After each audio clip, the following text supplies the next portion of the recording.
ഈ മനസ്സ് വളർന്നില്ലെങ്കിൽ നമ്മുടെ ഈ പൈസ കൊണ്ടും നമ്മുടെ ഇതൊന്നുകൊണ്ടൊന്നും ഒന്നും കാര്യമില്ല.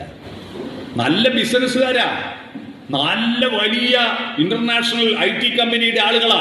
പക്ഷേ എത്രയാണ് ആത്മഹത്യ ചെയ്യുന്നു? പണമുണ്ടാക്കുന്ന യന്ത്രങ്ങളാക്കി മാറ്റാനല്ല വിദ്യാഭ്യാസം. അവന്റെ മനസ്സ് വളർത്താൻ ആർക്കിടപെടാൻ പറ്റും? നിങ്ങൾക്ക് ഇടപെടാൻ പറ്റും. എന്ത് ചെയ്യണം? നിങ്ങൾ എന്ത് ചെയ്യണം? നിങ്ങൾക്ക് ഇനിയിപ്പോൾ ട്രെയിനിങ്ങിന് പോകാൻ പറ്റുമോ? ഇല്ല. ഞാനൊരു ചെറിയ സൂത്രം പറഞ്ഞുതരാം. നിങ്ങളും മക്കളും നിങ്ങളുടെ കുടുംബാംഗങ്ങളും നിങ്ങളും പ്രകൃതിയും നിങ്ങളും ദൈവവും തമ്മിലുള്ള കമ്മ്യൂണിക്കേഷൻ സോഫ്റ്റനാക്കിയാൽ മതി.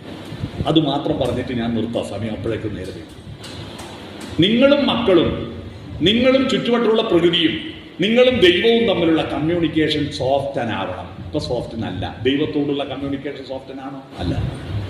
ഞങ്ങളൊക്കെ ഇവിടെ പഠിക്കുന്ന കാലത്ത്, കോളയാട് സ്കൂൾ പഠിക്കുന്ന കാലത്തുള്ള പ്രാർത്ഥന, ലോകം മുഴുവൻ സുഖം പകരാനായി സ്നേഹദീപമേ മിഴി തുറക്കൂ എന്നായി അല്ലേ?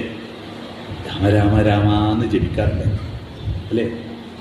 എന്നാ ഇപ്പോ കർത്താവേ, അല്ലാഹു അക്ബർ, ജയ് ശ്രീറാം, അട്ടഹാസമാണ് ദൈവവിശ്വാസം.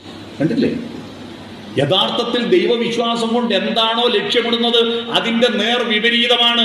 ഇവിടെയുള്ള സകല കേസിലും, മയക്കുമരുന്ന് കേസിലും പ്രതിയായിരിക്കുന്നവരെല്ലാം ദൈവവിശ്വാസികളാ. എന്ത് കാര്യം അവർക്ക് ആ ദൈവത്തെ കൊണ്ട്? കാരണം നിങ്ങളാണ് ദൈവത്തിനെയും കുട്ടികളുടെ ഇടയിൽ മധ്യസ്ഥൻ. നിങ്ങൾ ആ ദൈവത്തെ ഒരു സോഫ്റ്റനായിട്ട്, ഒരു ധാർമ്മികമായിട്ട് കൊടുക്കുന്നതിന് പകരം എന്താ ചെയ്തത്? ലോട്ടറി എടുത്തിട്ട് പള്ളിയിൽ പോയി പ്രാർത്ഥിച്ചാൽ ലോട്ടറി അടിക്കുമെന്ന് പഠിപ്പിച്ചു കൊടുത്തു അല്ലേ? പള്ളിയിൽ പോയിട്ട് എല്ലാ ദിവസവും മെഴുകുതിരി കത്തിച്ച് പ്രാർത്ഥിച്ചാൽ ലോട്ടറി അടിപ്പിക്കുന്ന ആളാണോ ദൈവം? അങ്ങനെ ഒരു സംഭവം ഉണ്ടായില്ലേ ഇവിടെ? ലോട്ടറി എടുത്താൽ ദൈവത്തിന് എപ്പോഴും പ്രാർത്ഥിച്ചാൽ ലോട്ടറി അടിപ്പിക്കുമോ? ഭർത്താവിന്റെ പണി എന്താ? കിലുക്ക സിനിമയിലെ രേവതിന്റെ പണിയോ? നേരത്തെ നമ്പർ മനസ്സിലാക്കിയിട്ട് ആ നമ്പറിന്റെ ലോട്ടറി അടിപ്പിച്ചു കൊടുത്ത ഒരൊറ്റ ദൈവമേ ഉള്ളൂ, അതാ രേവതി അല്ലേ? കിലുക്ക സിനിമയിലെ രേവതി. ഈ പണിയല്ലല്ലോ. നിങ്ങൾ ആലോചിക്കണം,